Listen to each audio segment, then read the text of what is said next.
Hello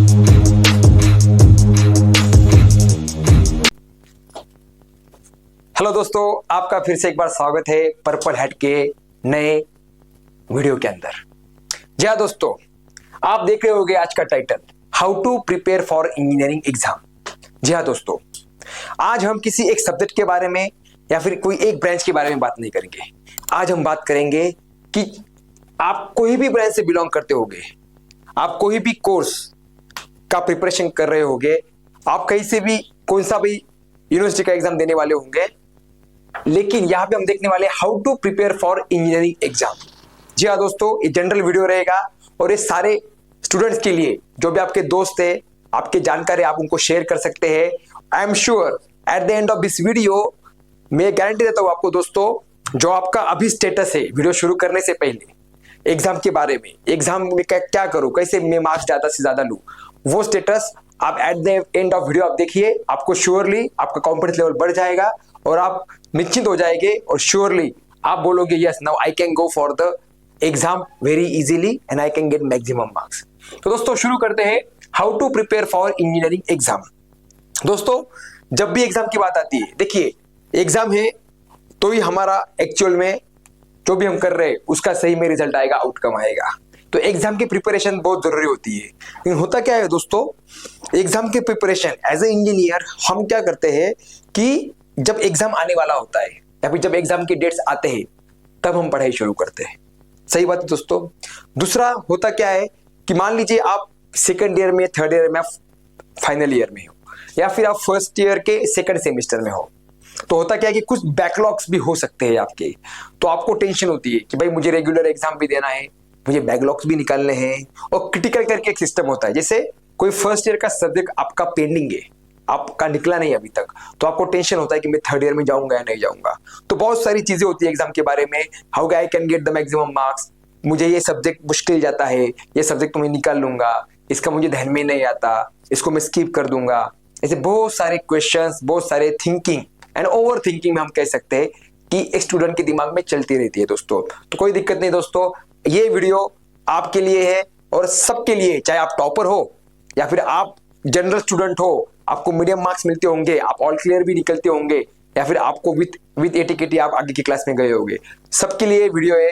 आप जहां पे हो वहां से श्योरली आप इसके आगे ही जाओगे। तो दोस्तों शुरू करते हैं how to prepare for engineering exam. तो दोस्तों सबसे पहले हमको ये समझना होगा कि जिस सब्जेक्ट का आप एग्जाम दे रहे हो, इसको हम कोर्स भी बोलते हैं एनबीए के लैंग्वेज के अंदर, कोर्स। जी हाँ दोस्तों, कोर्स, जिसको नॉर्मली रूटीन भाषा में बोलते हैं सब्जेक्ट। भाई मुझे सब्जेक्ट निकालना है, मुझे सब्जेक्ट हार जाता है, सब्जेक्ट वर्ड यूज किया जाता है जनरली। तो कोर्स देखिए, कोई भी कोर्स अगर आप लोगे तो उसको हम 3 कैटेगरी के अंदर डिवाइड कर सकते हैं। मतलब उस सब्जेक्ट के अंदर वो कंटेंट मैक्सिमम रूप में होगा अवेलेबल। जैसे फॉर एग्जांपल कोई सब्जेक्ट होता है थ्योरेटिकल सब्जेक्ट। क्या होता है? Theoretical subject. ओके, मतलब थ्योरेटिकल मींस 90% थ्योरेटिकल, उसमें एक हाथ 2 न्यूमेरिकल हो सकते हैं, लेकिन प्रोबेबली पूरा थ्योरेटिकल सब्जेक्ट होता है। दूसरा होता है आपका analytical subject. Analytical subject course means, course बोल सकते हैं हम, कोर्स प्रॉपरली। ओके, जिसके अंदर जैसे मैथ्स सब्जेक्ट है, ओके, M1 M2 M3 या फिर जो भी नाम आपके कोर्स के अंदर दिया होगा। देखिए मैं दोस्तों, मैं जनरल वीडियो बना रहा हूं, मैथमेटिक्स के लिए अलग अलग जगह पे अलग अलग नाम, अलग अलग स्टैटिस्टिक सब वर्ड आया हुआ है। कई जगह पे EM1 EM2 EM3 भी बोला जाता है। तो कई जगह पे LADCB करके एक सब्जेक्ट है जिसके अंदर ये मैथमेटिक्स कवर किया जाता है। तो वो है एनालिटिकल, मतलब पूरा मैथमेटिकल बेस्ड सब्जेक्ट। उसमें लगभग पूरा, और कोई सब्जेक्ट हो जैसे इलेक्ट्रिकल करके सब्जेक्ट, इसमें न्यूमेरिकल्स बहुत होते हैं 80% तक, तो हम उसको भी बोल सकते हैं। उसमें थोड़ा कंटेंट थ्योरी का भी होता है। और तीसरा होता है आपका प्रोग्रामिंग बेस्ड सब्जेक्ट। प्रोग्रामिंग, इसमें प्रोग्राम्स या फिर प्रोग्राम रिलेटेड क्वेश्चंस होते हैं। दोस्तों ये 3 टाइप के सब्जेक्ट आपके सामने आते हैं। अब इसमें थ्योरी भी हो सकती है, इसमें भी थ्योरी कुछ सब्जेक्ट में होती है, इसमें भी होती है, इसमें न्यूमेरिकल भी हो सकते हैं। ओके, तो जनरली अगर हम देखें, सिविल के अंदर कोई सब्जेक्ट ऐसे है, मैकेनिकल में भी कोई सब्जेक्ट ऐसे है, हर ब्रांच के अंदर, हर कोर्स के अंदर कुछ ना कुछ कंटेंट ऐसा होता है जिसके अंदर ये चीजें आती है, लेकिन प्रोबेबली ये 3 के अंदर हम उसको डिवाइड कर सकते हैं। तो दोस्तों अब अगर मैं जनरल बात करूं ओवरऑल, तो थोड़ा यहाँ पे बच्चे गफलत कर देते हैं, यहाँ पे थोड़ा सा बच्चे ये यहाँ पे थोड़ा पीछे हट जाते हैं। अगर हम देखेंगे प्रोबेबली जो बैकलॉग लगती है बच्चों को ज्यादा करके ये सब्जेक्ट के अंदर लगती है। ठीक है दोस्तों, अब होता क्या है कि उसके अगर हम थोड़ा सा आगे की बात करें तो उसके बाद में आता है नंबर प्रोग्रामिंग सब्जेक्ट का, और ये सब्जेक्ट ज्यादा करके बच्चे निकाल लेते हैं थ्योरेटिकल सब्जेक्ट। ओके, अब थोड़ा हम आज देखेंगे कि किस तरह मैं एग्जाम की प्रिपरेशन कर सकता हूं, कैसे में मेरे सब्जेक्ट मुझे निकालना है। निकालना इन द सेंस दोस्तों मैं यहाँ पे बात नहीं कर रहा हूँ सिर्फ पासिंग की, ठीक है, हमारा टारगेट ऊंचा होना चाहिए कि भाई मैं मैक्सिमम मार्क्स कैसे निकालूं। जब हम 100 की सोचेंगे तो शायद 80-90 तक आ सकते हैं। अगर हम 80 की सोचेंगे तो शायद 70-60-70 तक पहुंच सकते हैं। लेकिन आप सोचेंगे 40 की तो शायद मुश्किल हो जाएगा आपके लिए। लेकिन मान लीजिए कुछ केस के अंदर भी आपको अभी ऐसी कंडीशन है कि आपको पेपर निकालना है, तो आपको फिर भी अगर 100 मार्क्स का पेपर है, जैसे मान लो अब अलग अलग पैटर्न है हर जगह पे, कुछ जगह पे 30+70 है, 30 से में 78 से में, जिसको कुछ जगह पे MSc भी बोलते हैं मिड सेमेस्टर एग्जामिनेशन, और ESA भी बोलते हैं एंड सेमेस्टर एग्जामिनेशन। तो अलग अलग टाइप के एग्जाम्स होते हैं। तो ओवरऑल अगर बात करें आउट ऑफ 100 की, तो आपको अगर 40 मार्क निकालना है तो आपको कम से कम 60-70 का अटेम्प्ट वहां पे राइट देना ही होगा, तब जाके शायद हो सकता है कि आप 45-50 तक आए या फिर ऊपर भी जा सकते हो। ओके दोस्तों, तो ध्यान रखना है दोस्तों, ये हो गए 3 टाइप के सब्जेक्ट। अब हम बात करेंगे एग्जाम प्रिपरेशन की, how to go for the exam preparation. तो दोस्तों मैंने शुरुआत में बताया आपको कि ये तरीका as a engineering, as student, कोई भी कहीं पे भी आप एजुकेशन ले रहे हो, आपका स्टडी होना चाहिए डे 1 से।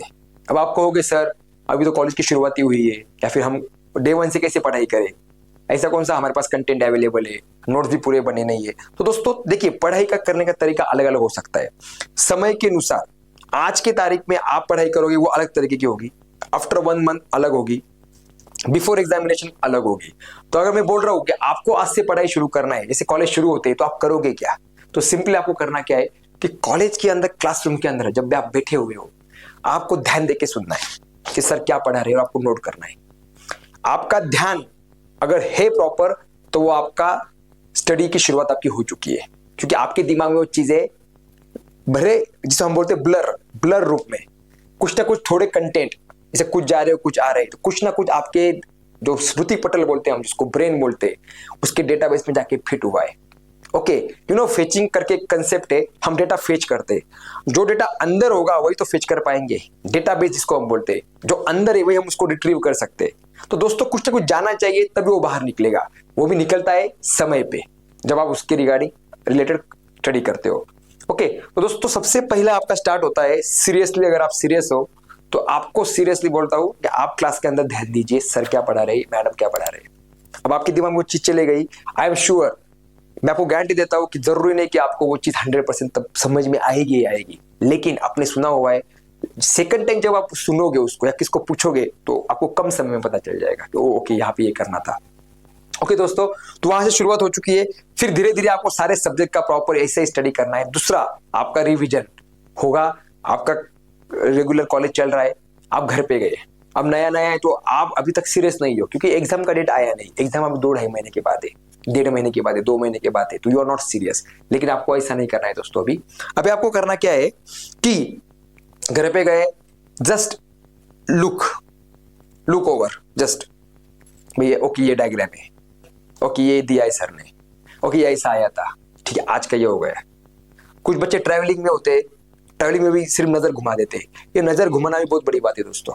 ओके, हम बाहर इधर उधर देख रहे, गप्पे मार रहे, मोबाइल के ऊपर शॉर्ट्स देख रहे, बहुत सारी चीजें कर रहे हैं। मैं ये नहीं बोलता हूँ कि आप क्या कर रहे हो, आपको क्या करना नहीं चाहिए, I will not go into that, but थोड़ा समय आपको इधर देना होगा। ओवरव्यू कीजिए, आपका कॉन्फिडेंस बढ़ेगा। अरे मेरा ये टॉपिक मैंने देखा हुआ है, सुना हुआ है, ओके ऐसा है। और इसके अंदर दोस्तों आपको इस तरह से आपको आगे बढ़ना है। अब वो देखिए, क्लास के अंदर आपका ध्यान था, एक पॉइंट हो गया, फिर आपने थोड़ा ओवरलुक दे दिया, फिर थोड़े दिन जाने के बाद आपको टीचर बोलेंगे कि आपका टेस्ट होने वाला है।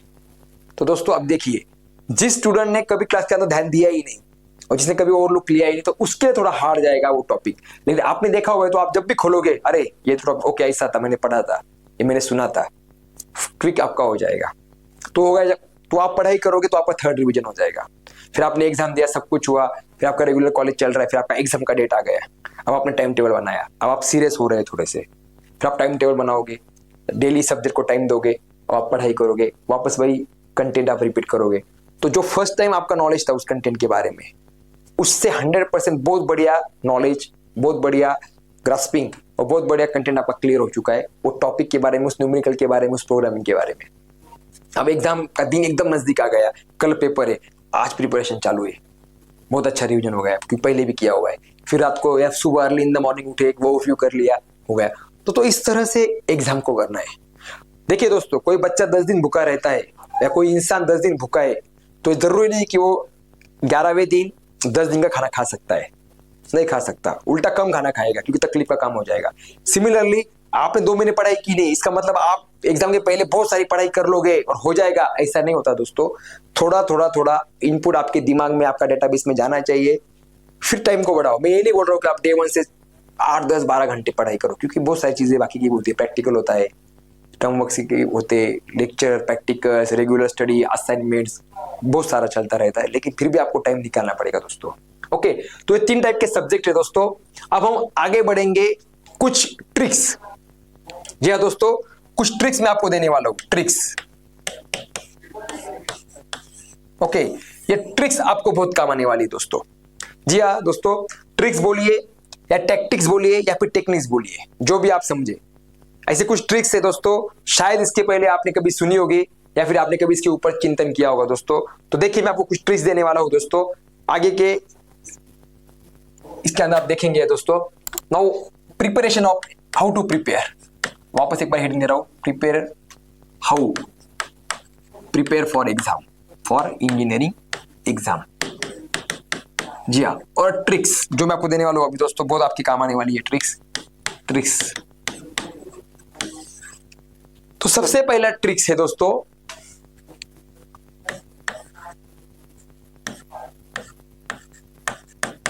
Writing and writing. अब दोस्तों आप सोचोगे ये क्या ट्रिक है, व्हाट इज राइटिंग, पेपर तो लिखना ही है।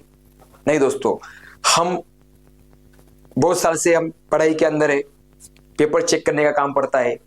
बहुत बार ऐसे मोमेंट्स आते हैं तब बच्चा लैक ऑफ राइटिंग के कारण फेल हो जाता है। जी हाँ दोस्तों, देखिए, आप कुछ ना कुछ लिखोगे, मान लिया कोई 5 मार्क्स का क्वेश्चन है या कोई 6 या 7 मार्क्स का क्वेश्चन है इंजीनियरिंग के अंदर, थ्योरेटिकल है, चाहे प्रोग्रामिंग है या फिर मैथमेटिक्स का स्टेप बाय स्टेप भी मार्क्स दिए जाते हैं दोस्तों। हुआ क्या कि मान लीजिए आपने क्या किया, उस क्वेश्चन को स्किप कर दिया, पूरा पेपर ब्लैंक या फिर वो पेज ब्लैंक, क्वेश्चन नंबर डाल के ब्लैंक, तो उसको तो मार्क्स मिलने वाले नहीं है। फोकस होना चाहिए हमारा राइटिंग के ऊपर।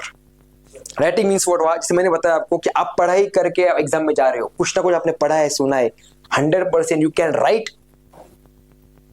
About something, about that question, उस सब्जेक्ट के बारे में, उस क्वेश्चन के बारे में कुछ ना कुछ आप लिख सकते हो। अगर आप लिखोगे, if you right, you will get the marks. और कभी कभी वो एक मार्क, जैसे बोलते हैं, ऐसी कहावत है, जैसे एक बूंद से तालाब बनता है।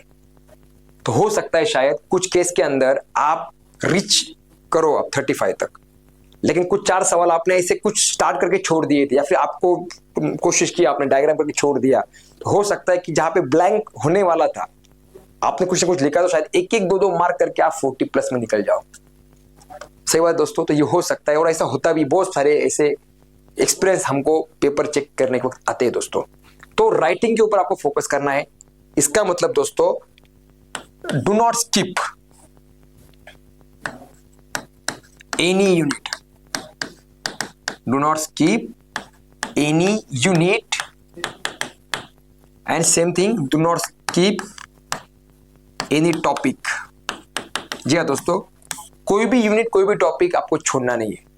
बहुत बार हमारे पास बच्चे आते हैं, सीनियर्स ने हमको बताया कि भाई ये 4 यूनिट कर, बस इतना ही कंटेंट कर, तो क्लियर हो जाएगा। दोस्तों, इसके अंदर नहीं पढ़ना है आपको। हाँ, अगर आप एकदम एक 2 दिन पहले पढ़ाई करने वाले हो और आपके पास बिल्कुल समय नहीं है, उस वक्त आप प्रॉब्लम में आने वाले हो दोस्तों। लेकिन आप रेगुलर पढ़ाई कर रहे हो तो आपको इसमें पढ़ना नहीं दोस्तों, आपको सारे के सारे यूनिट करने हैं, सारे के सारे टॉपिक भी करने हैं। और सबसे बड़ी बात, यू हैव टू, आप एक भी क्वेश्चन आपको स्किप नहीं करना है, जो और छोड़ के क्वेश्चन से सारे क्वेश्चंस आपको यहाँ पे कवर करना है दोस्तों। तो writing and writing is very first trick to you. Write something means related to that topic. और दोस्तों सबसे बढ़िया बात आपको बोल देता हूं कि अगर आप थोड़ा सा अगर दिमाग का इस्तेमाल करें तो डायग्रामेटिक फॉर्मेट में, ग्रामेटिकल जिसे हम बोलते हैं, सॉरी, डायग्राम के फॉर्मेट में आपको अगर आंसर आ रहा है तो डायग्राम ड्रॉ कीजिए, क्योंकि देखने वाला जो होता है वो डायग्राम देख के भी शायद आपको 1-2 मार्क दे दे। और डायग्राम अगर आप निकालोगे तो डायग्राम पे आप 4 लाइन लिख भी सकते हो दोस्तों। सबसे पहला इंपॉर्टेंट आपका ट्रिक है वो है राइटिंग का। तो कुछ भी आपको स्किप नहीं करना है, ना ही यूनिट, ना ही कौन सा टॉपिक और ना ही कोई question. At least you have to go through that और आपको पेपर लिख के आना है दोस्तों। दूसरा सबसे इंपॉर्टेंट जो ट्रिक है, ट्रिक नंबर 2। अब देखिए दोस्तों, यहां पे ट्रिक दे रहा हूं मैं आपको। अब ये ट्रिक है, लेकिन ये आपको आपके एग्जाम का पैटर्न क्या है उसके हिसाब से आपको लागू करना है। मान लीजिए आपका एग्जाम है एनसेम का एग्जाम। दोस्तों ये जनरल वीडियो मैं आपके लिए बना रहा हूं, चाहे इनसेम एग्जाम हो चाहे एनसेम हो, जैसे एमएससी हो, ईएससी हो, इंटरनल हो, एक्सटर्नल हो, चाहे फाइनल एग्जाम हो, जो भी हो। एग्जाम के अंदर एक एग्जांपल लेके चल रहा हूं मैं। जैसे मान लीजिए आपको फाइनल एग्जाम है आपका 60 या 70 मार्क्स, मैं एग्जांपल ले रहा हूं, जस्ट एज्यूम आपका 70 मार्क्स का एग्जाम है और वो एग्जाम जिसको हम बोलते हैं फाइनल एग्जाम, एनसेम एग्जाम, वो होने वाला है आपका यूनिट नंबर एग्जांपल के तौर पे 3, 4, 5, 6। और पहले 2 यूनिट के पूरा एग्जाम हो चुकी है आपकी, पहले एक लेके चलते हैं आप दोस्तों। अब आपको सेकंड ट्रिक जो मैं आपको देने वाला हूं दोस्तों, ट्रिक नंबर 2। क्या है ये ट्रिक? एक मंत्र आपको दे रहा हूं दोस्तों मैं, एक नंबर अच्छी तरह दिमाग में फिट कर लीजिए। ये नंबर है 6, 3, 5, 4। ये सेकंड ट्रिक दोस्तों, जी हाँ, 6, 3, 5, 4। दोस्तों ये कोई गाड़ी नंबर नहीं है या फिर किसी के मोबाइल के लास्ट 4 डिजिट नहीं दोस्तों। जी हाँ दोस्तों, क्या है ये? देख लीजिए एक बार वापस इस नंबर को। कुछ ध्यान में आ रहा है दोस्तों? कोई बात नहीं, मैं हूं यहाँ पे आपको बताने के लिए। देखिए दोस्तों, ये कुछ भी नहीं है, ज्यादा कुछ सोचिए मत। ये यूनिट नंबर से दोस्तों, जी हाँ, unit number 6, unit number 3, unit number 5, unit number 4। अब ये ट्रिक है क्या? जैसे पेपर आपके हाथ में आता है दोस्तों, ये कोई रूल नहीं है कि आपको स्टार्ट करना है आंसर लिखना यूनिट नंबर 3 से ही, ऐसा जरूरी नहीं है दोस्तों। पेपर आया आपके हाथ में, आपने पहले 4 या 5 मिनट, 3 से 4 मिनट आपने पेपर ओवरव्यू कर लिया।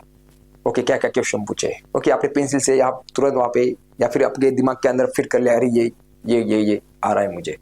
अब आपको ऐसा ध्यान में आया कि मुझे यूनिट नंबर 5 एकदम परफेक्ट आ रहा है, जितने भी सब क्वेश्चन है उसके अंदर।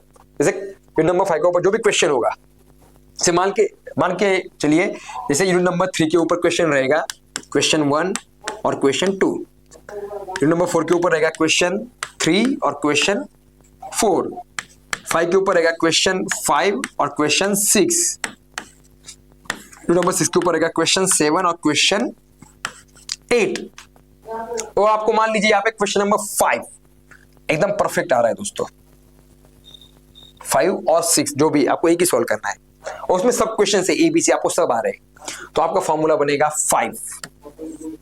फिर आपने देखा उसके बाद 3 नंबर भी बहुत अच्छा आ रहा है, 5 तो एकदम परफेक्ट है, आउट ऑफ मिल जाएंगे, 3 भी मिल जाएंगे, 3 में लगभग मिल जाएंगे, तो आपने 3 नंबर ले लिया, यूनिट नंबर 3 यानी आपने ले लिया क्वेश्चन नंबर 1 और 2। फिर आपने देखा कि भाई ये दो तो एकदम परफेक्ट हो गए, इसमें आउट ऑफ मिल जाएंगे, अब कौन सा करूं? अभी बच्चा है कौन सा? 4 और 6। 4 थोड़ा हार्ड जा रहा है मुझे, पूरा नहीं आएगा, उसके कंपेयर में 6 अच्छा है मेरे लिए, तो आपने क्या किया? 6 ले लिया। तो आपने क्वेश्चन नंबर 7 और 8 सॉल्व कर दिया, और लास्ट में फिर आपने ले लिया यूनिट नंबर 4। तो ये आपका फॉर्मूला है दोस्तों, और ये फॉर्मूला सबका अलग अलग रहेगा। जी हाँ दोस्तों, इससे 16 कॉम्बिनेशन बनेंगे, जो भी अलग अलग पॉसिबल देख कर लीजिए, कम ज्यादा कितने हो सकते, मैंने बोला आपको 16। ओके, सबका अपना अपना फॉर्मूला बनेगा। कोई कहेगा भाई मैं तो स्टार्ट करूंगा 4 से, फिर 5, फिर 3, फिर 6, डिपेंड्स ऑन यू। अब इसका बेनिफिट क्या है देखो दोस्तों, first impression is last impression, जिसे बोलते हैं first impression is should be best impression. आपने यूनिट नंबर 6 तो 3 क्वेश्चन सॉल्व किए, परफेक्ट। अब जो चेक करने वाला है पेपर, कभी भी ध्यान रखना दोस्तों, आपको कभी भी ध्यान रखना कि सामने वाला जो आपका पेपर चेक करने वाला है उसके माइंड में क्या चल रहा है। वो भी आपकी तरह इंसान है, उसको भी एक टाइम कंस्ट्रेंट है, उसको भी पेपर चेक करना है, और उसने पेपर बहुत चेक किए हुए, उसको सब पता है, उसको देखते ध्यान में आ जाता है कि भाई इसने लिखा क्या है। एक ओवरव्यू के अंदर ऐसा नहीं भी कुछ भी बिना देखे हम चेक करते, देखते हम पूरा, हमको ध्यान में डायग्राम भी देखते, हम कंटेंट भी आपका देख लेते, आपका सब कुछ हमको ध्यान में आ जाता है दोस्तों। आपने एकदम परफेक्ट आंसर लिखा, और मान लीजिए आपको क्वेश्चन नंबर, जैसे यूनिट नंबर 6 आपने ले लिया, पहले क्वेश्चन नंबर 7 सॉल्व कर रहे हैं आप, क्या सॉल्व कर रहे हैं क्वेश्चन नंबर 7, आपने ए बी जो भी सब क्वेश्चन थे वो सारे प्रॉपर सॉल्व किए, और आपको ये पे मान लीजिए आउट ऑफ जो भी था 17 या 18 मार्क्स टोटल आपको मिल गए। अब देखिए चेक करने वाले के दिमाग में क्या हुआ, बहुत अच्छा लिखा है, मतलब ये बच्चा होशियार दिख रहा है, ये अच्छा लिख रहा है पेपर, ओके। फिर सेकंड आप जब 3 पे जाओगे, वो भी आपने परफेक्ट लिखा है, तो और इंप्रेशन मेरा क्लियर हो जाएगा कि भाई हाँ नहीं ये तो बहुत बढ़िया पेपर लिख रहा है। अब इसका बेनिफिट क्या होगा दोस्तों, कि भाई मेरा ये दिमाग में फिट हो गया कि भाई आगे भी इसने अच्छा ही लिखा होगा, एकदम वर्स्ट तो नहीं लिखा होगा, ये तो गारंटी है। भले आपने कम लिखा है, क्वेश्चन वाइज क्वेश्चन जैसे आपने चूज किए थे, हो सकता है कोई क्वेश्चन आप लिखो ही नहीं, या फिर लिखा है तो कुछ तो भी लिखा है, लेकिन कहाँ ना कहीं एक इंप्रेशन क्रिएट हो चुका है दिमाग के अंदर, पॉजिटिव इंप्रेशन आपके बारे में।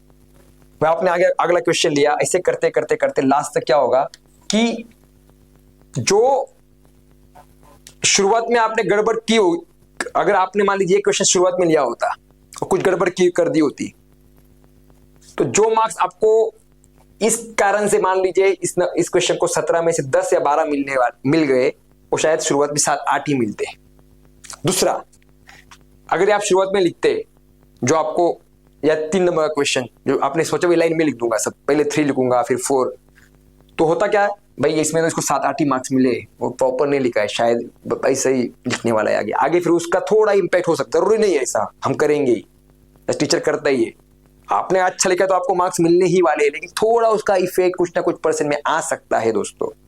तो ये ट्रिक आपको ध्यान रखना है कि जो क्वेश्चन आपको प्रॉपर, हाँ लेकिन उसमें आपको एक केयर बहुत अच्छी लेना है दोस्तों। एक बार आपने कोई क्वेश्चन शुरू कर दिया, कोई भी क्वेश्चन 1 और 2, 3 और 4, 5 और 6, 7 और 8, उसके सारे सब क्वेश्चन लाइन में लिखना है ABC। अगर आप ऐसा करोगे, भाई क्वेश्चन नंबर 7 लिया, उसमें इसका A सॉल्व किया छोड़ दिया, फिर क्वेश्चन नंबर 3 लिया, B लिखा छोड़ दिया, फिर यहाँ पे C A लिखे पेपर ब्लैंक छोड़ दिया, बाद में लिखूंगा, फिर 6 नंबर का लिया, B लिखा C लिखा, एक के लिए जगह छोड़ दी, ऐसा नहीं करना है। आपने एक बार ले लिया ABC तो पूरा ABC पूरा करना है। हाँ भले आप A B करके C की जगह छोड़ दो थोड़ी बहुत, लेकिन 7A किया, फिर 3B किया, फिर 6 क्वेश्चन का C किया, इससे भी आपका पेपर चेक करने वाले का इंप्रेशन आपके ऊपर आपका खराब पड़ेगा उसके ऊपर, और पेपर चेक करने वाला भी थोड़ा बहुत उसमें फिर मार्क्स में आगे पीछे हो सकता है दोस्तों। इंटेंशन गलत नहीं होता कभी किसी का, इंटेंशन तो आपको आपका प्रॉपर पेपर चेक करना ही है दोस्तों, आपको मार्क्स देने ही देने, लेकिन ये चीजें अगर आप ध्यान रखोगे तो ये आपके लिए बहुत अच्छा रहेगा दोस्तों। नेक्स्ट 2 चीजें तो हो गई, पेपर आपको अच्छी तरह लिखना है और जो प्रॉपर आ रहा है आपको पहले लिखना है। अब तीसरा सवाल ये आता है कि भाई एक तो पढ़ाई की शुरुआत करना है, how to prepare for the exam, mainly preparation कैसे करना है, पेपर लिखना कैसे याद है तो ठीक है, प्रिपरेशन इज इंपॉर्टेंट। जी दोस्तों, प्रिपरेशन। अब जैसे मैंने बोला कि भाई कॉलेज चल रहा है, इतना समय रोज तो नहीं निकाल पाओगे आप, थोड़ा एग्जाम नजदीक आया है तो प्रिपेयर द टाइम टेबल। जी हाँ दोस्तों, you have to prepare the time table, time table बनाना है। अब टाइम टेबल के अंदर देखिए दोस्तों, जैसे जैसे एकदम नजदीक आएगा आपको आपका जो टाइम है यूटिलाइजेशन, वो अन्य चीजों से हटाकर, इसे उसको बोलते हैं हम चैनलाइजेशन। जैसे आपका समय अभी डिचैनलाइज हुआ है, जैसे कुछ समय आपका जा रहा है स्पोर्ट्स में, कुछ समय घूमने में, कुछ समय मोबाइल में, कुछ समय गप्पे लड़ाने में, कुछ समय गॉसिप में, कुछ समय टाइम पास में, कुछ समय मूवी में, ये हो गया आपका टाइम या पावर डिचैनलाइजेशन। अब आपको उसको चैनलाइज करना है। जो समय आप अन्य चीजों के लिए डिवाइड कर रहे थे वो आपको अभी एक जगह पे लाके पढ़ाई के अंदर उसको बढ़ाना है। आपका टाइम टेबल आपको बनाना है। हो सकता है कि आज आपने डिसाइड किया आप आज 2 घंटा पढ़ाई करोगे, करते करते करते एग्जाम का समय जब आएगा तो एज ए इंजीनियर आपको कम से कम 10 घंटा पढ़ाई तो रोज की करना है। बच गए आपके 14 घंटे, 14 घंटे में आपका सोना, खाना, पीना, घूमना, रेस्ट सब कुछ आके 10 से 12 घंटे आपको पढ़ाई करना ही करना है। टाइम टेबल बना दीजिए। अब सब्जेक्ट कौन से करना, कितने करना, कैसे करना, दोस्तों कभी भी ध्यान रखना, एक साथ एक दिन में 2 से ज्यादा सब्जेक्ट की पढ़ाई मत करो आप, मैक्सिमम 2। जी हाँ दोस्तों, अगर मान लीजिए आपको लेक्चर के अंदर कोई सब्जेक्ट टीचर एक ही सब्जेक्ट लगातार 3 घंटे पढ़ाए या 4 घंटे पढ़ाए तो आपको बोर हो जाओगे आप, और पढ़ाने वाला भी परेशान हो जाएगा, इतनी ताकत नहीं उसकी। तो आप कहते टाइम टेबल बनाते हो, कैसे टाइम टेबल बनाते, कम से कम अलग अलग 4 सब्जेक्ट के लेक्चर होते हैं, एक प्रैक्टिकल होता है या फिर 2 प्रैक्टिकल होते हैं, 2 सब्जेक्ट अलग अलग होते हैं। तो कोई भी चीज आप बहुत लगातार करोगे तो ये आप दिमाग को फटिंगनेस आ जाएगा, जैसे थकान बोलते हैं दिमाग को, वही वही वही वही वही। हम टीवी भी देखते हैं दोस्तों, तो आप क्या करते हो, चैनल स्विच करते हो, कभी न्यूज देख ली, कभी स्पोर्ट्स देख लिया, कभी एड देख ली। तो कोई चीज एक चीज कंटिन्यूअस देख नहीं सकते। मूवी के अंदर भी आप बोलोगे हम तो 3 घंटे मूवी लगातार देखते, लेकिन दोस्तों मूवी में भी कभी ड्रामा है, ओके, कभी कॉमेडी है, कभी सॉन्ग है, कभी एक्शन है, ओके। तो सारी चीजें मिक्स होती है दोस्तों, तब जाके आपको मूवी अच्छी लगती है। दोस्तों सिमिलरली टाइम टेबल बनाते वक्त आपको ये ध्यान रखना है दोस्तों कि टाइम टेबल के अंदर आपको, मैं आपको एग्जांपल के तौर पे ले रहा हूं कि आपको मान लीजिए टोटल 4 या 5 सब्जेक्ट है, 2 सब्जेक्ट आपने ले लिए, सब्जेक्ट नंबर 1, सब्जेक्ट नंबर 2, दोनों को आपको शुरुआत में अभी 1 आवर देना है, 1 आवर, ओके। और आपने 1 यूनिट ले लिया, ओके। 1 घंटे में 1 मिनट का ओवरव्यू कर लो आप, या फिर मान लीजिए यूनिट 1 स्टार्ट किया, उसमें से आधा पार्ट आपने पूरा किया, कोई दिक्कत नहीं दोस्तों, कल का दिन दूसरा दिन हम पूरा कर लेंगे। तो यूनिट नंबर, अब हुआ क्या कि आपने सब्जेक्ट 1 लिया, 1 घंटा पढ़ाई की, मान लीजिए वो थ्योरेटिकल सब्जेक्ट था, अब आपने मैथमेटिक्स ले लिया, कुछ न्यूमेरिकल फॉर्मूले देख लिया आपने, कुछ न्यूमेरिकल सॉल्व कर लिया आपने, ओके। अब आप थोड़ा सा देखिए, आप पढ़ाई करोगे तो आपका कॉन्फिडेंस बढ़ेगा, अरे ये क्लियर हो गया मुझे, या मुझे आ रहा है। वो जो कॉन्फिडेंस है दोस्तों, वो आपको आगे मोटिवेट करेगा पढ़ाई के लिए। जैसे जैसे आपका टेंशन का लोड कम होगा, आपका फ्रेशनेस बढ़ेगा, जैसे जैसे फ्रेशनेस बढ़ेगा, जैसे आपका मतलब जो है टेंशन कम होगा, आपकी क्यूरियोसिटी बढ़ेगी, आप सीरियसनेस बढ़ेगी आपकी, तो आपकी पढ़ाई भी बढ़ जाएगी, तो आपका रिजल्ट भी बढ़ने वाला है दोस्तों। कोई तो भी चीज कम होगी तो कोई तो भी चीज बढ़ने वाली दोस्तों। अब आपने ऐसा पढ़ाई कर लिया शुरुआत के अंदर, अब आप दूसरे दिन वापस ये हो गया आपका डे 1, अब डे 2 के अंदर सेम सब्जेक्ट,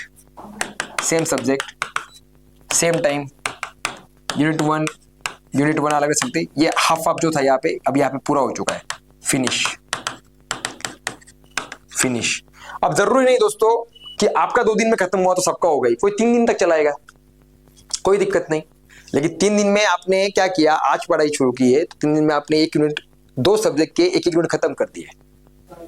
फिर आपने क्या किया, यूनिट नंबर 2 ले लिया, तो 4 या 5 दिन में 2 सब्जेक्ट पूरे आपके। अब मैं बोल रहा हूँ आपको इन सेम जो भी आपके इंटरनल एग्जाम होती है 2 या 3 यूनिट के ऊपर, उसके बारे में बता रहा हूँ दोस्तों।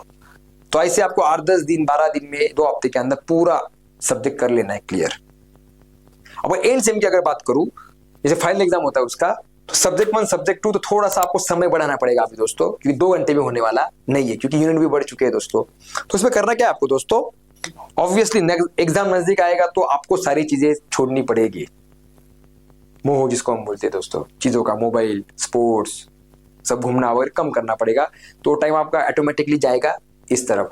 तो 2 घंटे जहाँ पे 3 घंटे होगा, 4 घंटे होगा, 5 घंटे होगा, 6 घंटे होगा, तो आप में भी पॉसिबिलिटी है कि जब तक एग्जाम थोड़ा दूर है तो आप 3rd सब्जेक्ट के ऊपर भी सोच सकते हो। इन दैट केस अगर आपको लगता है तो ये देखिए, मैं आपको जनरलाइज फॉर्मूला बता रहा हूं दोस्तों, it's depend on student to student. 2 या 3, एक भी सब्जेक्ट मत करो दिन भर, और एक साथ 4 भी मत करो एक दिन में।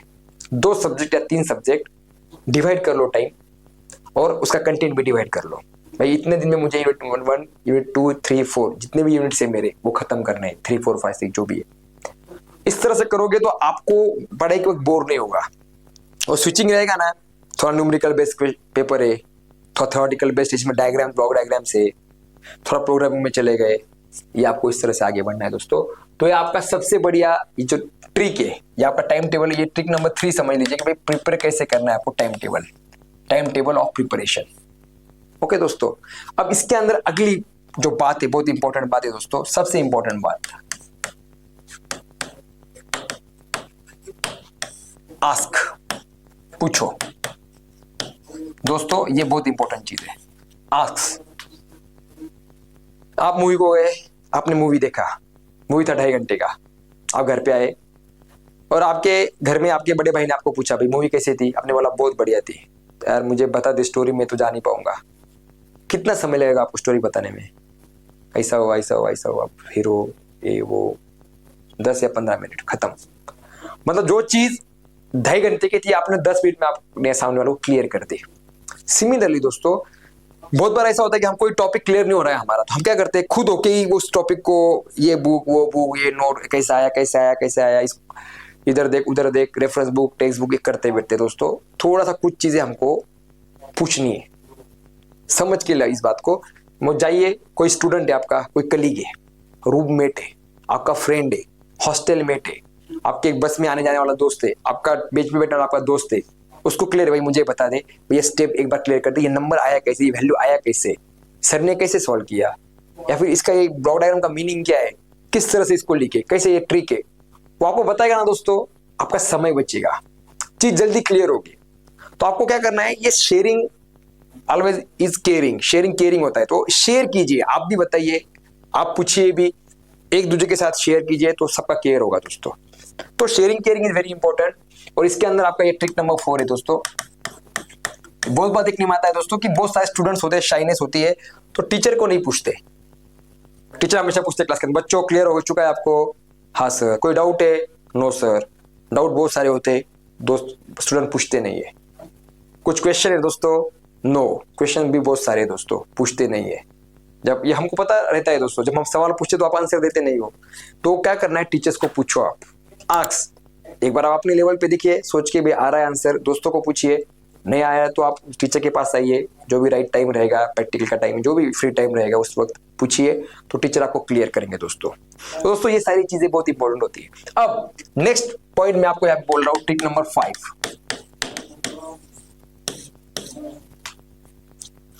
मैथमेटिकल सब्जेक्ट को कभी भी, इसे हम बोलते हैं नॉर्मल लाइन रट्टा, ओके, मगब, मतलब पढ़ के नहीं होता mathematical subject. You should have the writing practice for that.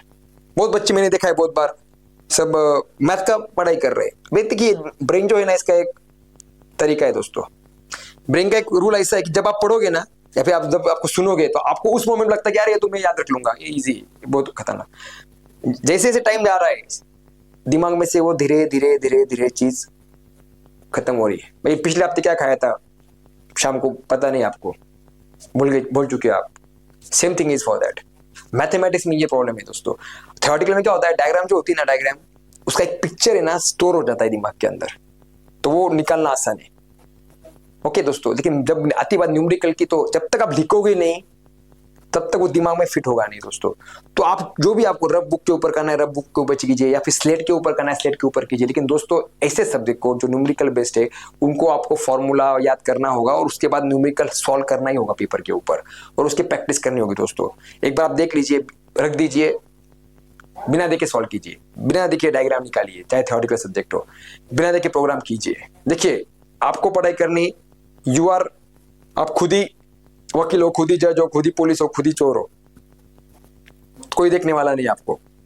तो आप अपने आप को जज कीजिए, अपने आप को।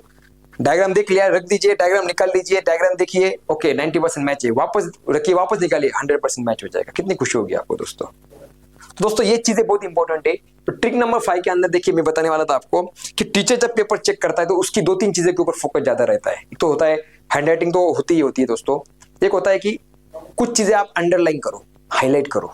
समय आपके पास लगता है आपको भाई ये इंपॉर्टेंट चीज है, ये इस आंसर का की पॉइंट है, अंडरलाइन, डबल इन्वर्टेड कॉमा, कुछ जगह पे ब्लॉक डायग्राम, कुछ जगह पे कुछ diagram, sequencing, number. Don't write the answer in ऐसे वेज, ऐसे के रूप में आंसर को मत लिखिए दोस्तों, नंबर वाइज लिखिए। 1 2 3 4 5 6 नंबर रहेंगे, डायग्राम रहेगा, अंडरलाइन रहेगी, तो अच्छा हैंडराइटिंग रहेगा दोस्तों। 100% आपको जहाँ पे 5 या 6 में से 3 या 4 मार्क देने की इच्छा थी, या फिर उतने ही मिलने वाले थे, आपको +1 मिलेगा ही मिलेगा दोस्तों।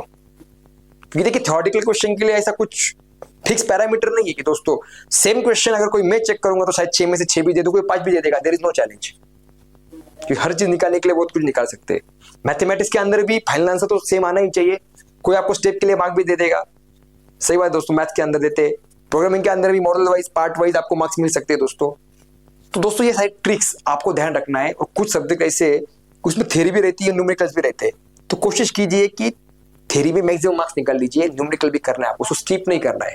और दोस्तों मैथमेटिक्स को डरिए मत, न्यूमेरिकल को डरिए मत, चाहे कौन से भी सब्जेक्ट में आओ।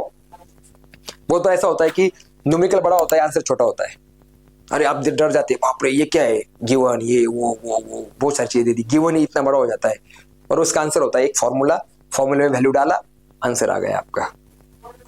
और मैकेनिकल के अंदर, सिविल के अंदर, जैसे मैकेनिक सब्जेक्ट है, टॉमसॉम, ऐसे कुछ सब्जेक्ट है, इसके अंदर बड़े बड़े लंबे लंबे ग्राफ, इसके अंदर चीजें होती है बहुत सारी, तो कुछ नहीं, it's a part of practice. आप फ्रेंकली कीजिए, सब्जेक्ट ही वैसा है तो वो वैसा ही आने वाला है, इसलिए वो मुश्किल है ऐसा मत सोचिए। मैं तो बोलता हूँ दोस्तों कोई भी सब्जेक्ट इजी भी नहीं है और मुश्किल भी नहीं, इजी बोलना भी नहीं और मुश्किल भी नहीं, सारे अच्छे सब्जेक्ट है। पढ़ाई करने वाले को सारा इजी है, नहीं करने वाले को सब कुछ मुश्किल है दोस्तों, ये हमेशा दिमाग में रखिए आप। तो इंजीनियरिंग की प्रिपरेशन आप जब करोगे तो आपको करना क्या है दोस्तों, अब आगे की कुछ चीजें आपको, नोट्स प्रिपरेशन, प्रॉपर नोट्स आपके पास होनी चाहिए। मान लीजिए समय नहीं आपके पास कि आप जाओ लाइब्रेरी में रेफरेंस बुक, टेक्स्ट बुक निकालो, नोट्स क्लास के अंदर टीचर आपको दे देगा, उसका एक अनुभव है, एक्सपीरियंस है, पिछले कुछ साल से वो आपको पढ़ा रहा है उस सब्जेक्ट को, उसके पास क्वेश्चन बैंक रेडी है, उसने पुराने पेपर भी देखे, आपका नोट्स आपको मिल चुका है, लगभग उसमें से आने वाले हैं दोस्तों, लगभग। तो नोट्स आपके पास होनी चाहिए खुद की प्रॉपर, उसको देखिए, उसको वापस एक बार लिखिए, बिना देखे लिखिए, पूछिए दोस्तों को कैसे करना है दोस्तों, टाइम टेबल बनाइए अपना, ओके। तो सब मुश्किल कुछ भी नहीं दोस्तों, सब कुछ जो बनाया है यूनिवर्सिटी ने जो भी, वो प्रॉपर टाइम के हिसाब से अपने को जितना जमेगा उतने हिसाब से ही बनाया हुआ है दोस्तों। हम खुद थोड़ा सा पीछे हट जाते हैं, थोड़ा समय नहीं दे पाते, इसलिए हमारे प्रॉब्लम आता है। तो दोस्तों लास्ट में इतना कहना चाहूंगा दोस्तों कि पढ़ाई कीजिए अच्छी तरह, और कुछ चीजें भी ये भी ध्यान रखना है आपको कि आपको जो चीज डाइवर्ट कर रही है, या दोस्तों ये चीज मैं आपको बता रहा हूँ, आप बोलोगे भाई इसका क्या संबंध है टेक्निकल के साथ, यस इट्स मैटर्स। आपका जब एग्जाम का टाइम है तो थोड़ा सा खाने पीने के ऊपर भी ध्यान दीजिए दोस्तों, आपकी सेहत अच्छी रहेगी, आपकी नींद अच्छी होगी, तो आपकी पढ़ाई भी अच्छी होगी दोस्त। अगर आपके खाने पीने को आपका ध्यान नहीं है, आप कुछ भी एसिडिटी वाले तीखे मसालेदार खाना खाते होंगे दोस्तों, तो श्योरली आपको वो एग्जाम पीरियड में तकलीफ होगी, एंजाइटी होगी, आप बोलोगे यार मेरा सर दिख रहा है, मुझे वोमिटिंग टाइप हो रहा है, एसिडिटी हो रही है। थोड़ा खान पान, थोड़ा एक्सरसाइज को बढ़ाओ, थोड़ा नींद प्रॉपर लो, ओके। नींद प्रॉपर, तो आप तो बोलोगे एग्जाम में तो हमको नींद तो कम करनी पड़ेगी, नींद प्रॉपर इन द सेंस, जब कॉलेज भी पीएल के कॉलेज भी नहीं रहता है दोस्तों, तो एक 6-7 घंटे नींद तो लेना ही लेना है, कुछ भी हो जाए। दोपहर में सोना कम कर दो, रात को भले नींद ले लो आप, फिर आपको खाना पीना है, थोड़ा आपका चेंज, और फिर पढ़ाई। और जो डाइवर्जिंग वाली चीजें और कुछ, मोबाइल है, दोस्त है, स्पोर्ट्स है, ये थोड़ा 1-2 महीने के लिए स्किप कर दो आप एग्जाम के पहले। 100% आपको गारंटी देता हूं दोस्तों, ये जो सारी ट्रिक्स जो मैंने आपको बताई है, राइटिंग, दूसरा यूनिट जो बेस्ट आपको आ रहा है क्वेश्चन, वो पहले लेके फिर उसमें सीक्वेंस में आपको जाना है। तीसरा, आपको आंसर लिखते वक्त देख लीजिए, वापस एक बार बताए तो आपको ट्रिक नंबर 3 क्या था अपना, हाँ ट्रिक नंबर 3 क्या था, हमने लिखा था कि आपका टाइम टेबल बना लीजिए पढ़ाई का, शुरुआत में थोड़ा कम रहेगा, बढ़ते जाइए। फिर ट्रिक नंबर 4 के अंदर दोस्तों ये देखिए, पूछो, ask the friend, ask the teacher, ask the your whatever, जिसके साथ आप रह रहे हो उसको पूछो आप, तो आपको क्लियर होगा दोस्तों। एंड 5 नंबर के अंदर आपको आ जाएगा दोस्तों ये 5 के अंदर, notes preparation, properly notes prepare कीजिए, हाँ हाईलाइट कीजिए कंटेंट को, अंडरलाइन वगैरह सब कुछ हो जाएगा दोस्तों। डायग्राम जहां पे जरूरी, ब्लॉक डायग्राम, वहां पे डायग्राम भी निकालिए दोस्तों, ब्लॉक डायग्राम, ये आपको फुल मार्क देगा। डायग्राम मन से ही बना सकते हैं दोस्तों, जो आपने थियोरेटिकल लिखा है उसको क्या कीजिए, गोल बना दिया, उसके अंदर मेन हेडिंग डाल दिया, फिर उसको ऐसे एरो करके वो डाल दिया, नो इशू। जो मुझे पढ़ना था वो आपने मुझे डायग्राम में दिखा दिया दोस्तों, मैं आपको मार्क्स दे दूंगा। फोकस आपको समझ में आ रहा है, ये इंपॉर्टेंट है, कोई भी ब्लैंक मत छोड़ो, कोई भी स्किप मत करो, right whatever you know about that question, और ये सारी चीजें दोस्तों होप सो आपको ये आज का वीडियो पसंद आया होगा। सब्जेक्ट आपका मतलब कोर्स कोई भी रहो, ब्रांच कौन सी भी रहो, सब्जेक्ट मैथमेटिकल रहो या कुछ भी रहो, मैथमेटिक्स के लिए राइटिंग प्रैक्टिस करना है, थ्योरेटिकल के डायग्राम के लिए भी आपको पेपर या स्लेट का यूज करना है, बंद कीजिए, वापस देखिए, वापस कीजिए, जो कंडीशन आपकी आ जाए आप प्रयोग करके देखिए दोस्तों। आज से आप शुरू कीजिए इस वीडियो देखने के बाद। सीरियसली आपका कमेंट में जरूर देखना चाहूंगा। मैं आपको गारंटी देता हूं दोस्तों, ये वीडियो देखने के बाद आप ऐसा प्रिपरेशन कीजिए एग्जाम के पहले 1 महीने तक। धीरे धीरे टाइम को बढ़ाइए, सारी चीजें भूल जाइए, पढ़ाई के ऊपर फोकस कीजिए। श्योरली आपके सारे रेगुलर बैकलॉग सब्जेक्ट निकल जाएंगे, आपका कॉन्फिडेंस लेवल बढ़ेगा। And I will wait for the your comments that how you get the benefit from this type of video. तो दोस्तों पुनः एक बार आपका थैंक्स और स्वागत करना चाहता हूँ पर्पल हैट के ऊपर। वो फिर मिलेंगे नए वीडियो के साथ। Thank you very much.